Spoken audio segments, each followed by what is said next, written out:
तो जहां एक तरफ राहुल गांधी के सामने उद्धव ठाकरे गर्दन झुकाकर खड़े रहते हैं, वहीं राहुल गांधी से उद्धव ठाकरे के बेटे आदित्य ठाकरे बुरी तरह उलझ गए। राज्यसभा सीट के लिए आदित्य ठाकरे ने कांग्रेस के ऑफर को सीधे ना कह दिया और आदित्य ठाकरे ने ये भी कह दिया कि हमारे पास मौका है तो हम ही इस सीट पर कब्जा करेंगे और किसी को करने नहीं देंगे। अब सामने आ रहा है कि आदित्य ठाकरे के इस इनकार के बाद उद्धव और राउत ने आदित्य को बहुत समझाया, लेकिन आदित्य ने एक नहीं सुनी और राहुल गांधी के ऑफर को सीधे मना कर दिया। तो क्या कुछ हुआ आपको भी दिखाते हैं। आप भी वीडियो को शेयर करें और अपनी राय कमेंट बॉक्स में जरूर दें।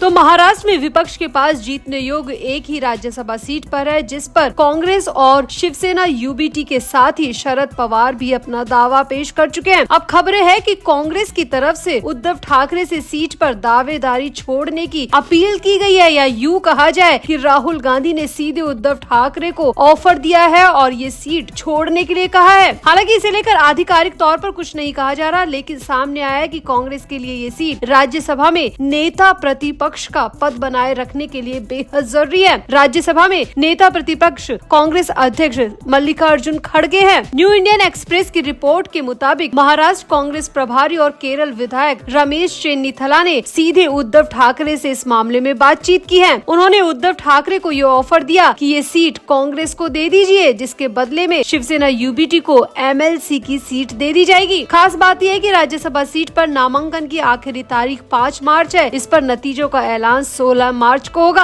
अब जैसे ही केरल विधायक रमेश चेन्नीथला ने उद्धव ठाकरे से बात की तो उद्धव ठाकरे ने इस बारे में कुछ भी नहीं कहा। उद्धव ठाकरे ने सिर्फ इतना कहा कि वो अपनी पार्टी से विचार करेंगे और फिर जवाब देंगे। लेकिन उद्धव ठाकरे के फोन काटने के बाद आदित्य ठाकरे वहां पर आ धमके और उन्होंने सीधे तौर पर कहा कि उन्हें कांग्रेस का ये ऑफर बिल्कुल भी मंजूर नहीं है। जी हाँ, खबर आ रही है कि आदित्य ठाकरे ने अपने पिता उद्धव से सीधे सीधे कहा कि जब हमारे पास मौका है राज्यसभा में एक सीट का तो हम इस मौके को क्यों गवाएं। कांग्रेस के ऑफर में आकर हम ये मौका नहीं गवा सकते। आदित्य ने कहा कि राजनीति का पहला धर्म यही होता है कि सबसे पहले अपनी पार्टी के बारे में सोचो और हम कब तक सिर्फ कांग्रेस के आगे गर्दन झुकाकर खड़े रहेंगे, कब तक सिर्फ कांग्रेस की बात मानते रहेंगे। हमें अपना भी तो देखना है, इसीलिए इस राज्यसभा सीट पर हम अपनी दावेदारी हर हाल में पेश करेंगे। सामने आ रहा है कि उद्धव ठाकरे और आदित्य ठाकरे के अलावा उस वक्त कमरे में संजय राउत भी मौजूद थे। उद्धव ठाकरे और संजय राउत ने आदित्य को काम डाउन होने के लिए कहा, आदित्य का गुस्सा शांत करने के लिए कहा, लेकिन आदित्य ठाकरे ने दोनों की नहीं सुनी। रिपोर्ट के हवाले से सामने आ रहा है कि रमेश चेन्नीथला ने ठाकरे को बताया कि महाराष्ट्र की ये एकमात्र सीट कांग्रेस के लिए बेहद जरूरी है, क्योंकि कांग्रेस को अगर ये सीट नहीं मिलती है तो संभावनाएं हैं कि पार्टी नेता प्रतिपक्ष के पद पर दावा गवा सकती है और इसीलिए कांग्रेस को ये राज्यसभा सीट हर हाल में चाहिए। लेकिन यहाँ पर आदित्य ठाकरे ने पूरे मामले को बिगाड़ दिया और रमेश चेन्नीथला के दिए गए ऑफर को सीधे सीधे इनकार कर दिया और कह दिया कि हमारे पास मौका है तो हम दावेदारी पेश करेंगे, फिर देखा जाएगा कि किसके हिस्से में ये राज्यसभा सीट जाती है। अब सामने आ रहा है कि उद्धव ठाकरे थोड़े नर्म मिजाज के हैं और वो कांग्रेस की बात मानते हैं, ये हम बहुत पहले से देखते आ रहे हैं। इसीलिए उद्धव ठाकरे खुद सीधे सीधे ना नहीं कह पा रहे हैं। उद्धव ठाकरे ने रमेश चेन्नीथला को भी सिर्फ इतना ही कहा कि वो अपने पार्टी के नेताओं से विचार करके अपना फैसला बताएंगे, सीधे ना नहीं कहा। और हो ना हो उद्धव ठाकरे हर हाल में कांग्रेस के इस ऑफर को गर्दन झुकाकर स्वीकार भी कर लेंगे। लेकिन यहाँ पर इस बार आदित्य ठाकरे के बगावती तेवर साफ साफ नजर आ रहे हैं और आदित्य ठाकरे किसी भी कीमत पर इस सीट को गंवाना नहीं चाहते। इसीलिए आदित्य ठाकरे ने साफ कह दिया है कि वो रमेश चेन्नीथला के इस ऑफर को साफ इनकार करते हैं। सामने तो ये भी आ रहा है कि आदित्य ठाकरे का कहना है कि रमेश चेन्नीथला हो या फिर खुद राहुल गांधी, अगर वो भी ऑफर देते हैं तो हम उसे अस्वीकार कर देंगे, क्योंकि हमारे पास राज्यसभा सीट जीतने की सबसे ज्यादा प्रबल संभावनाएं हैं और इस संभावना को अगर हमने इस बार छोड़ दिया तो हम अपनी ही पार्टी के नेताओं को मुंह नहीं दिखा पाएंगे। एक बार फिर से हम पर ये कलंक लग जाएगा कि हम कांग्रेस के आगे अपनी पार्टी को इग्नोर करते हैं। पहले ही हमारे नेता हमें छोड़ कर जा रहे हैं, वो हमारे इस रवैये से नाराज है और अगर अब भी हमने ये गलती दोहरा दी तो हमारी पार्टी के सामने हमारी अपनी कोई इज्जत नहीं रह जाएगी, हमारी पार्टी में विरोध शुरू हो जाएगा। इसीलिए ये राज्यसभा सीट पर हर हाल में हमें दावा करना ही होगा। तो कुल मिलाकर यहाँ पर आदित्य ठाकरे मैचो राजनेता की तरह रणनीति बना रहे हैं, लेकिन वहीं उद्धव ठाकरे हर बार की तरह कांग्रेस के आगे आंखें झुकाकर, गर्दन झुकाकर चल रहे हैं। तो आपको क्या लगता है, क्या आदित्य ठाकरे राजनेता के तौर पर सही फैसला ले रहे हैं और वहीं उद्धव ठाकरे क्या हर बार की तरह कांग्रेस के सामने झुक जाएंगे? आपका क्या कहना है? आप भी अपनी राय कमेंट बॉक्स में जरूर दें और वीडियो को भी शेयर करें।